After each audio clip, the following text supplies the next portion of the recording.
Esta noite quero que vocês abram comigo no capítulo 14 de João e quero que olhem para o versículo 16. Agora, eu tenho várias escrituras que gostaria de ler, mas vou me limitar a esta em particular. O capítulo 14 de João, começando no versículo 16. Se me amais, guardai os meus mandamentos, e eu rogarei ao Pai, e Ele vos dará outro Consolador, para que fique convosco para sempre. O Espírito da verdade, que o mundo não pode receber, porque não o vê nem o conhece, mas vós o conheceis, porque Ele habita convosco e estará em vós. Não vos deixarei órfãos, voltarei para vós.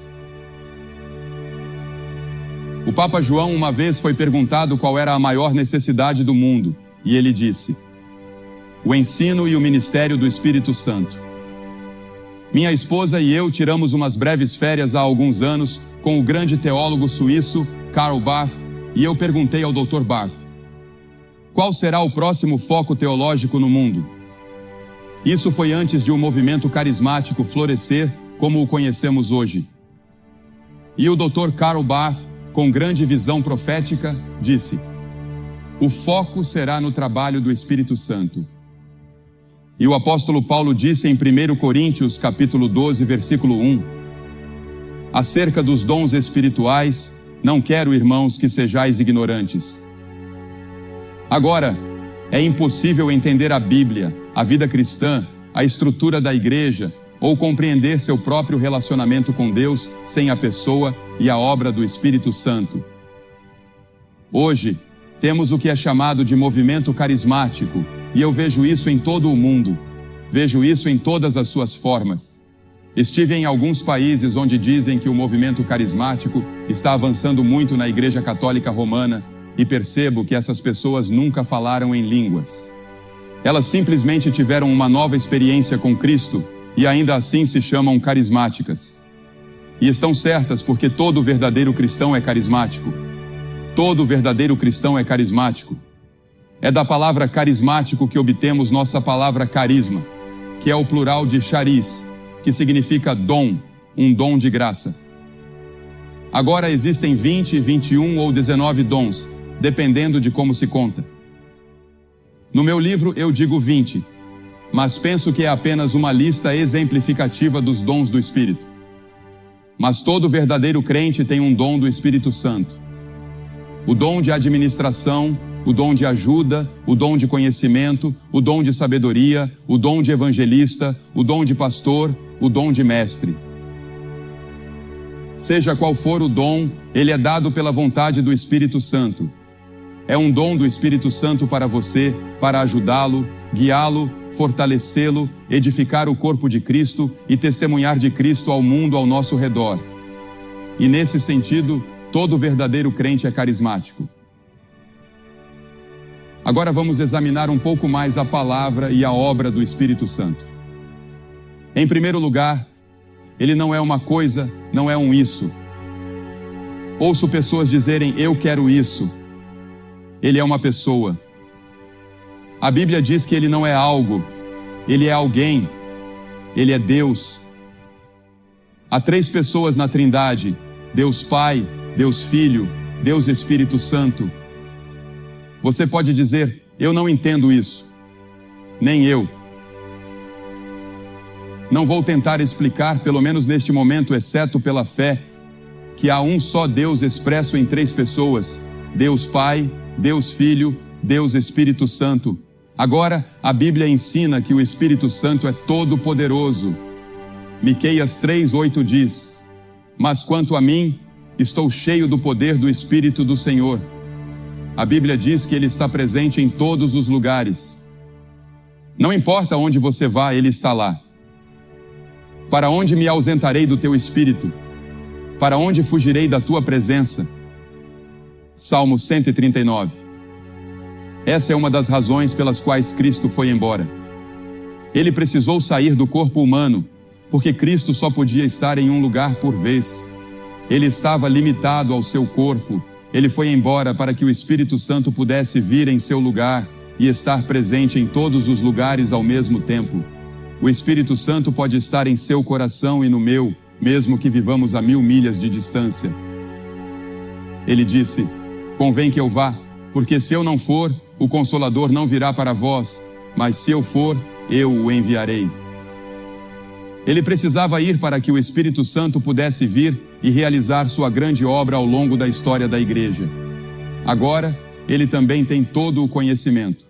A Bíblia diz: mas Deus nos revelou pelo seu Espírito, porque o Espírito penetra todas as coisas, ainda as profundezas de Deus. É o Espírito Santo quem nos ensina e nos leva mais e mais profundamente à medida que avançamos em nossa vida cristã. Na nossa vida cristã devemos crescer na graça e no conhecimento de Cristo, mas só podemos crescer com a ajuda do Espírito Santo. Porque no momento em que você aceita Cristo como seu Salvador, o Espírito Santo vem habitar em seu coração. Seu corpo se torna o templo do Espírito Santo e ele está lá para ajudá-lo a viver a vida cristã. Não há uma pessoa nesta audiência que possa ser cristã sem o Espírito Santo. Não há uma pessoa nesta audiência que possa seguir a Cristo sem a ajuda do Espírito Santo. O Espírito Santo é extremamente importante. Ele é essencial em nossas vidas. A Bíblia também diz que o Espírito Santo possui todo o conhecimento. Mas Deus nos revelou pelo seu Espírito, porque o Espírito penetra todas as coisas, até mesmo as profundezas de Deus. No livro de Apocalipse é dito que ele tem 7 olhos. O número 7 representa a perfeição nas Escrituras. Ele tem 7 olhos, olhos perfeitos. Ele vê tudo o que acontece. Ele sabe o que ocorre no seu coração. Ele sabe o que se passa na sua mente. Nada está escondido dele. O poder de sondar e investigar do Espírito Santo, com esses 7 olhos que enxergam em todas as direções, confere a ele conhecimento perfeito. A Bíblia também diz que ele é eterno. Em Hebreus 9:14 encontramos a expressão o Espírito Eterno. Ele é coeterno com Deus Pai e Deus Filho. Para explicar a Trindade novamente, eu não sei exatamente como, mas vamos usar uma ilustração. Pense em uma maçã. Você tem a casca do lado de fora, a polpa e o caroço. Mas tudo isso forma a maçã. Ou pense no gelo, na água e no vapor. São a mesma substância, mas assumem formas diferentes. Essas são ilustrações imperfeitas da poderosa Trindade. Deus Pai, Deus Filho e Deus Espírito Santo. Ele é chamado de Santo 100 vezes. Ele é referido como o Espírito Santo ou, na tradução do inglês antigo, o Espírito Santo, Holy Ghost. E a Bíblia diz: sede santos, porque eu sou santo. Uma das tarefas do Espírito Santo é nos ajudar a sermos santos. Devemos ser mais santos hoje do que fomos ontem. Sempre devemos estar crescendo mais a imagem e a conformidade de Jesus Cristo. É o Espírito Santo que nos ajuda nesse processo de crescimento. A Bíblia também ensina que onde Ele está, há liberdade. Nosso irmão há pouco mencionou a liberdade que Ele tem em Jesus Cristo. Ele nos liberta da escravidão da lei e do legalismo. Porque veja, mesmo que você seja escravo do pecado, das drogas, do álcool ou do que quer que seja, Jesus disse que você é escravo do pecado. Mas Jesus Cristo vem e nos liberta por causa de sua morte na cruz. O Espírito Santo também nos liberta. Onde está o Espírito, aí há liberdade.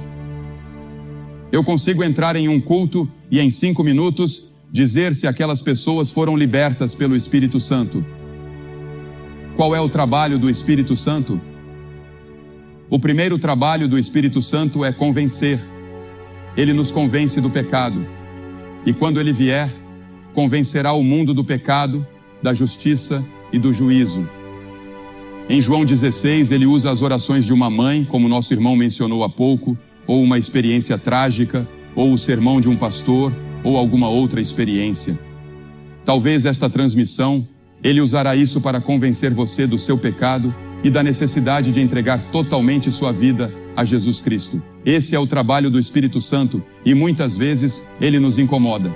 Já vi pessoas se levantarem de seus assentos, virem até a frente e balançarem o punho na minha direção, tão incomodadas estavam pelo Espírito de Deus. Mas elas voltam. Um homem voltou na noite seguinte e aceitou Cristo. Outro veio às 5 da manhã até nosso hotel para receber Cristo. O Espírito Santo às vezes deixa você com raiva, ele o incomoda. Você não gosta que alguém aponte diretamente para você e diga: você é um pecador. O Espírito Santo aponta diretamente para você. Ele coloca uma adaga em seu coração e diz: você é um pecador. Você precisa se arrepender. Não gostamos de ouvir isso, mas esse é o trabalho do Espírito Santo. E sem o trabalho do Espírito Santo, você nunca poderia ir para o céu. Você nunca poderia ter seus pecados perdoados. Você nunca poderia ser salvo. O Espírito Santo tem trabalhado com alguns de vocês durante toda a semana, quer você tenha estado aqui ou não. Em segundo lugar, ele dá nova vida. Veja, a Bíblia diz que estamos mortos em pecados e transgressões. Nosso espírito interior, feito à imagem de Deus, está morto para Deus. E o que a humanidade precisa? Hoje à noite a humanidade precisa de vida. Todos pecaram, portanto, todos estão mortos para Deus. E um homem morto precisa de vida. O Espírito Santo vem para nos dar essa nova vida em Jesus Cristo. Bertrand Russell escreveu uma vez a um amigo: eu só conseguia pensar em suicídio por causa do homem e de suas obras. A noite cai impiedosa e sombria. É assim que você se sente? A noite está caindo impiedosa e sombria para você? Veja, o homem sem Deus está morto. Mas Jesus disse: se alguém não nascer de novo, não pode ver o reino de Deus. Você precisa nascer de novo. E é o Espírito Santo quem realiza o trabalho de fazer de você uma pessoa nascida de novo. É um ato sobrenatural, não por obras de justiça que nós tenhamos feito. Nenhuma das suas boas obras ou coisas boas que você fez irão salvá-lo. Paulo disse a Tito: mas segundo a sua misericórdia, ele nos salvou. Somos salvos pela misericórdia de Deus, pela graça de Deus. Eu não mereço o céu. Eu não mereço ter meus pecados perdoados. Eu não mereço ser salvo. Eu não mereço ter esta paz no meu coração. Eu não mereço esta alegria profunda e constante que tenho. É pela graça, pela misericórdia. Algo que eu não mereci, algo pelo qual não trabalhei. Eu simplesmente recebi um presente. O presente de Deus. O presente da salvação. Mas segundo a sua misericórdia, ele nos salvou pelo lavar regenerador e renovador do Espírito Santo. É o Espírito Santo que faz isso. E então, em terceiro lugar, como já mencionei, ele habita em nós. Muitos de vocês estão espiritualmente mortos e sobrecarregados com os problemas ou com a vida na qual vivemos hoje, nesta cultura hedonista. O Espírito Santo pode vir até você e habitar em você neste exato momento. Você pode recomeçar uma vida totalmente nova, a vida do Espírito, o Espírito Santo habitando em você, o Espírito Santo pulsando vida espiritual através de você e em você. Eu porei o meu Espírito dentro de vós e farei que andeis nos meus estatutos e guardareis os meus juízos e os cumprireis, diz Ezequiel 36. Pense nisso. Deus disse: eu porei o meu Espírito dentro de vós, eu virei para habitar em vós. Pense no seu corpo como a morada de Deus. E é isso que acontece. Seu corpo se torna o templo onde Deus habita pelo seu Espírito Santo. É por isso que nunca devemos levar nada impuro para dentro de nossos corpos. É por isso que devemos disciplinar nossos corpos. É por isso que devemos cuidar de nossos corpos, porque são o templo do Espírito Santo. Deus ama o seu corpo.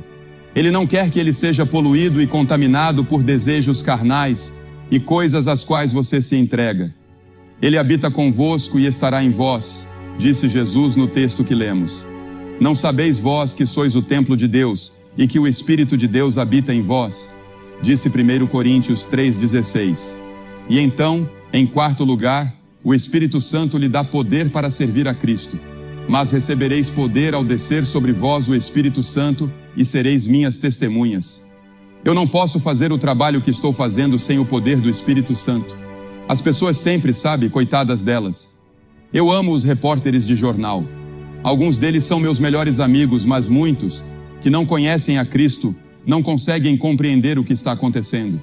Eles estudam, tentam penetrar o assunto e tentam descobrir. Acham que é propaganda, acham que é promoção, pensam que é outra coisa. Um sujeito disse que sabia o segredo de por que as multidões vinham para essas reuniões. Ele disse que era por causa dos meus olhos. Bem, você não consegue ver meus olhos da quarta fileira para trás. Não. Eu vou lhe dizer o segredo. É o Espírito Santo, o Espírito de Deus, onde Cristo é exaltado. Eu não afirmo ser um grande pregador. Sou apenas um comunicador da mensagem de Deus. Ele me chamou e me deu esse dom. Ele deu a Cliff o dom dele. Ele deu a Ted o dom dele. Ele deu a Bev Shea o dela, a John o dele e a todos esses membros da equipe. Ele deu a eles dons diferentes. Ele dá conforme sua vontade. Há alguns membros da equipe que temos conosco aqui e algumas pessoas que conseguem fazer coisas que eu daria qualquer coisa em minha posse para ser capaz de fazer, seja em termos de organização, seja em termos de música. Eu gostaria de poder cantar como algumas dessas pessoas. Eu não consigo cantar uma nota.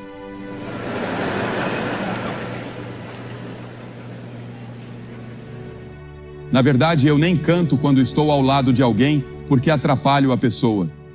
E eu não sou o melhor organizador do mundo. Mas Deus me deu meu pequeno dom, o dom de comunicar o Evangelho. E o que realmente importa é a mensagem. Que Cristo morreu pelos nossos pecados, segundo as Escrituras. Que Ele ressuscitou, segundo as Escrituras. Que Ele voltará novamente e que Ele está pronto para entrar em seu coração agora mesmo, pelo Espírito Santo, e fazer de você uma nova pessoa. Esse é o Evangelho. Essa é a única mensagem que Cristo me deu. Essa é a única mensagem que Deus me deu. Estava lendo sobre algo em Wakefield, Inglaterra, outro dia. Uma mulher tentou passar no teste de direção 38 vezes e falhou 38 vezes. Talvez você tenha tentado tantas vezes assim para obter uma licença espiritual para sentar no banco do motorista da sua vida, mas isso não deu certo. Quantas pessoas foram a reuniões, rededicaram suas vidas, vieram à frente ou saíram de lá dizendo: vou viver de maneira diferente ou vou fazer melhor. Mas isso simplesmente não funcionou. Esta pode ser a 38ª vez. E hoje à noite pode funcionar porque você vai entregar sua vida a Cristo da maneira certa, pelo arrependimento dos seus pecados e pela fé em Cristo. E o Espírito Santo virá de forma sobrenatural, renovará você e lhe dará uma nova natureza. E então, o Espírito Santo produz o fruto do Espírito. Quais são os frutos? 9 deles. Mas o fruto do Espírito é amor, alegria, paz, longanimidade, benignidade, bondade, fé, mansidão e domínio próprio. Esses frutos são produzidos pelo Espírito Santo. Há pessoas que você pode não conseguir amar naturalmente. Elas simplesmente não são do seu tipo. Mas o Espírito Santo lhe dará o poder de amá-las.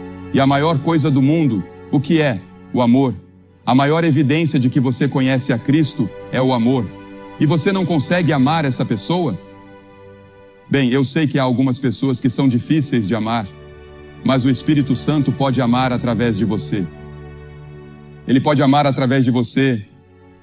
E então, você não sente alegria. Há muitas vezes que sinto que não tenho alegria e me ajoelho e digo: Senhor, onde está o fruto do Espírito da alegria em minha vida? E a alegria está lá, lá no fundo. É um rio profundo. Independentemente das circunstâncias, há um rio de alegria. E então a paz que excede todo entendimento vem do Espírito Santo. Seja qual for a situação, deixe o mundo desmoronar, eu tenho paz no meu coração. Eu sei para onde estou indo, sei de onde vim e sei por que estou aqui, pelo Espírito Santo. Você conhece a Cristo? Veja, o Espírito Santo vem para fazer isso. Ele vem para magnificar, glorificar e exaltar o Filho. João 16:13 diz: Ele não falará de si mesmo. O Espírito Santo não falará de si mesmo. Em outras palavras, não devemos sair por aí dizendo o Espírito Santo isso, o Espírito Santo aquilo, e ignorar Cristo. Ele veio para magnificar o Senhor Jesus Cristo. Ele veio para glorificar Cristo. E o Espírito Santo se alegra quando você glorifica Cristo em sua vida. Agora, a Bíblia diz que você pode pecar contra o Espírito Santo. A Bíblia diz que você pode irritar o Espírito. A Bíblia diz que você pode entristecer o Espírito. A Bíblia diz que você pode mentir contra o Espírito Santo. A Bíblia diz que você pode tentar o Espírito Santo. A Bíblia diz que você pode resistir ao Espírito Santo. E se você resistir ao Espírito Santo, não há perdão. Porque veja bem, é o Espírito Santo que o atrai a Cristo. É o Espírito Santo que o convence de sua necessidade de Cristo. E se você resistir a Ele, continuar resistindo, seu coração ficará cada vez mais endurecido. Então, não há mais arrependimento, não há mais salvação. Há apenas um caminho de salvação, e esse caminho é Cristo. É uma coisa solene resistir ao Espírito Santo. Você percebe a voz dele e ainda assim recusa deliberadamente. É perigoso resistir ao Espírito. Aquele que rejeitou a lei de Moisés morreu sem misericórdia, sob o testemunho de 2 ou 3 pessoas. De quanto maior castigo cuidais, vós será julgado merecedor aquele que pisar o Filho de Deus e tiver por profano o sangue do pacto com o qual foi santificado e fizer afronta ao Espírito da graça. Estou pedindo a você, hoje à noite, para se render ao chamado do Espírito Santo. Estou pedindo que venha aos montes e diga: eu quero Cristo na minha vida para ser meu Senhor e meu Salvador, e quero ter certeza disso. Você pode ser fiel na igreja, mas realmente não conhece a Cristo. Ou você pode não ter nenhuma religião. Você pode ser católico, protestante, judeu, ou não ter religião alguma. Eu não sei quem você é ou o que você é, mas eu presumiria que a maioria das pessoas aqui hoje à noite frequentam igrejas. E eu conheço milhares de frequentadores de igrejas que precisam vir a Cristo de uma nova maneira e ter uma nova experiência com o Senhor Jesus Cristo, guiados pelo Espírito Santo. Porque veja, há muitas pessoas que precisam ser cheias do Espírito Santo. Eu não tenho tempo para me aprofundar no que significa ser cheio do Espírito Santo ou ser batizado com o Espírito Santo. Tudo isso está no meu livro, porque estou aqui esta noite para falar sobre o que o Espírito Santo pode fazer por você. Bem agora, aqui e agora. Eu quero Cristo no meu coração. Quero saber que estou indo para o céu. Quero que meus pecados sejam perdoados. Quero começar uma nova vida. Levante-se e venha agora mesmo, rapidamente, e diga ao vir: eu quero Cristo no meu coração. Quero que o Espírito Santo entre na minha vida hoje à noite. Quero que Cristo perdoe meus pecados. Levante-se e venha rápido. Vamos esperar por você. Homens, mulheres, jovens, venham agora. Eles querem que seus pecados sejam perdoados. Eles querem uma nova vida em Cristo. E o Espírito Santo é aquele que pode realizar esse ato sobrenatural em seus corações, ou no seu. Isso pode acontecer agora mesmo, onde quer que você esteja. Eu vou pedir que você diga sim a Cristo. Receba-o no seu coração. Deixe que o Espírito Santo entre para habitar, para lhe dar poder sobrenatural, para produzir o fruto do Espírito que é tão desesperadamente necessário na sua comunidade, na sua família e na sua própria vida. Venha e faça esse compromisso no seu coração. Que Deus te ajude a fazer esse compromisso.